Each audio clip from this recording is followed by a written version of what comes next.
इस टाइम जो बर्फ़बारी होती है ये इंतहाई मुफीद है हमारे काश्तकारी के हवाले से।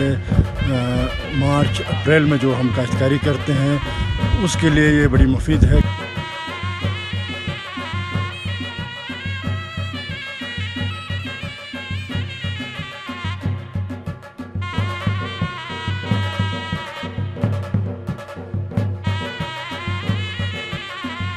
और यहाँ पे बहुत ख़तरनाक टेम्परेचर है, बर्फबारी हो रही है और रात के टाइम पे